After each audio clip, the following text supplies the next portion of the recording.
नमस्कार। आज हम बीएड प्रथम वर्ष third paper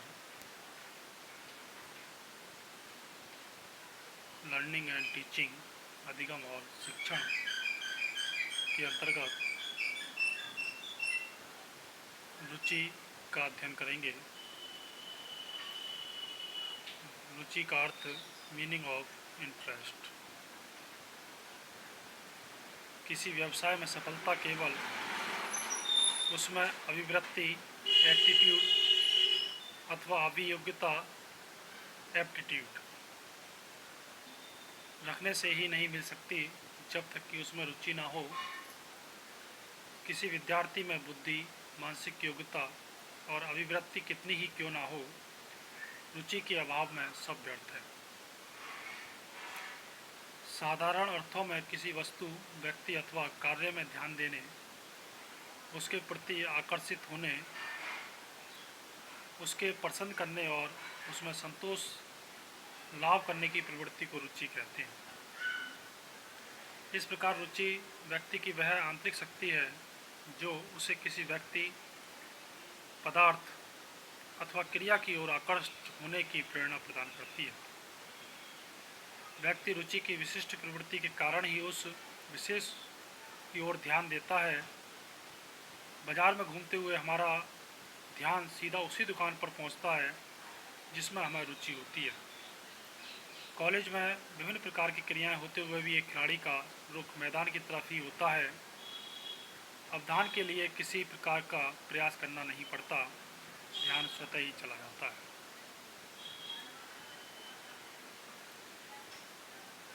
An interest is a tendency to become absorbed in experience and to continue it. Bingham ने भी कहा, रुचि वह प्रवृत्ति है जो किसी अनुभव में लग जाती है और उसमें निरंतर होती है। वहीं सुपर ने भी कहा, रुचि कोई पृथक मनोवैज्ञानिक इकाई नहीं है, बल्कि यह संपूर्ण मानव व्यवहार का एक पहलू है। Interest is not a separate psychological entity but merely observable aspect of behaviour. वहीं गिलफोर्ड ने भी कहा, interest is a tendency to give attention, to attract by, to like and find satisfaction in an activity, object और person.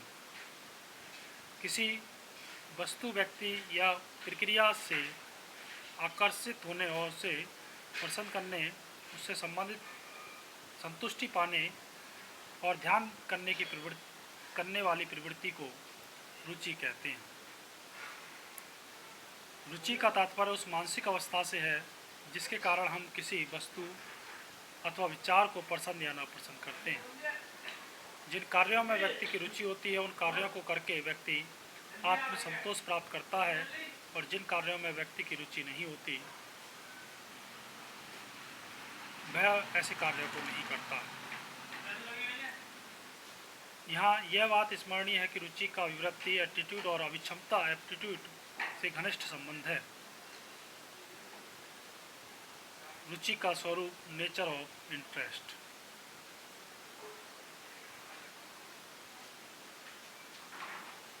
यह प्रश्न उठना स्वाभाविक ही है कि जब हम रुचि प्रश्नावलियों की रचना करते हैं तो व्यक्तित्व के किन किन गुणों को मापने की चेष्टा करते हैं। क्या ये गुण जन्मजात हैं अथवा व्यवहारिक जीवन में उभरे कड़वे और मीठे अनुभवों का परिणाम है?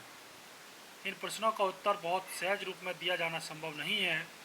फिर भी यह कहा जा सकता है कि रुचियाँ जन्मजात न होकर विकसित होती हैं, क्योंकि ये व्यक्ति के अनुगुणों और चेष्टाओं को स्पष्ट कर प्रभावित करती हैं। अब बात करते हैं रुचि के प्रकार, काइंड्स ऑफ इंटरेस्ट का। सुपर ने रुचि के 4 प्रकार बताए हैं। एक्सप्रेस्ड इंटरेस्ट, अभिव्यक्ति रुचि। मैनिफेस्टेड इंटरेस्ट, प्रदर्शित रुचि। टेस्टेड इंटरेस्ट, परीक्षित रुचि। इन्वेंटरीज इंटरेस्ट, प्रपत्र रुचि। सबसे पहले अभिव्यक्त रुचि। इस प्रकार की रुचियों का निर्धारण व्यक्ति से किसी वस्तु, प्रक्रिया, व्यक्ति आदि के संबंध में पूछताछ करके किया जाता है। इसमें व्यक्ति से प्रश्न पूछा जाता है कि क्या वह अमुक प्रक्रिया, व्यक्ति अथवा व्यक्ति में, वस्तु में रुचि रखता है या नहीं। इस प्रकार की रुचियाँ बहुधा अविश्वसनीय होती हैं, क्योंकि इसमें व्यक्ति अपने वास्तविक विचारों को छुपाकर गलत उत्तर दे देता है। प्रदर्शित रुचि, मैनिफेस्टेड इंटरेस्ट। प्रदर्शित रुचि को व्यक्ति के व्यवहार का निरीक्षण करके ज्ञात किया जाता है। जैसे एक व्यक्ति अपना अधिकांश समय संगीत सुनने में ही बिताता है, हर समय पिक्चर की बातें करता है और टेलीविज़न के सामने ही बैठा रहता है। प्रेम की बातें करता है, लड़कियों के साथ क्लब जाता है, क्रिकेट खेलता है, शराब पीता है और गाली गलौज करता है।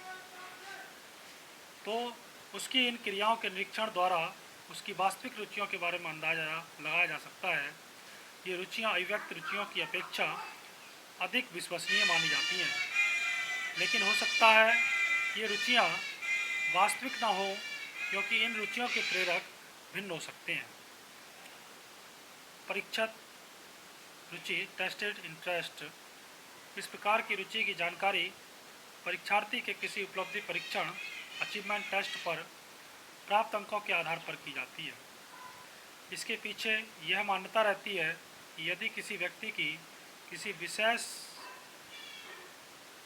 विशेष में अधिक रुचि है तो उसे उस विषय संबंधी उपलब्धि परीक्षण में अंक भी अधिक मिलने चाहिए।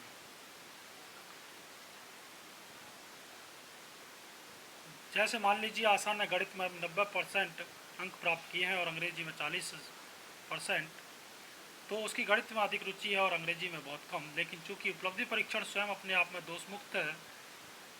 दोषपूर्ण होते हुए हैं, अतः इनके आधार पर निर्धारित की गई रुचियों पर अधिक विश्वास नहीं किया जा सकता। फिर भी अधिकांशतः शिक्षा संबंधी रुचियों को इसी प्रकार ज्ञात किया जा सकता है।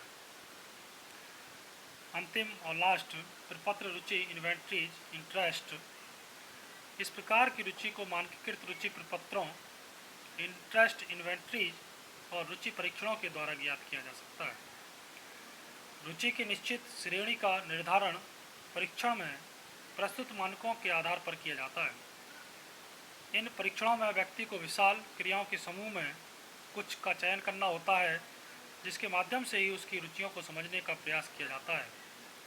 इस आधार पर मापी गई रुचियाँ उपरोक्त तीनों प्रकार की रुचियों से कहीं अधिक विश्वसनीय मानी जाती हैं, क्योंकि इस प्रकार की रुचि के अंतर्गत निम्न परीक्षणों को उपयोग में लाया जा सकता है, जो पहले से ही प्रमाणीकृत किए जाते हैं, स्टैंडर्डाइज होते हैं। कुछ लोगों ने केवल प्रथम 3 प्रकार की रुचियों को ही माना है। उनके अनुसार रुचि का अंतिम प्रकार रुचियों की श्रेणी के अंतर्गत नहीं आता है। धन्यवाद।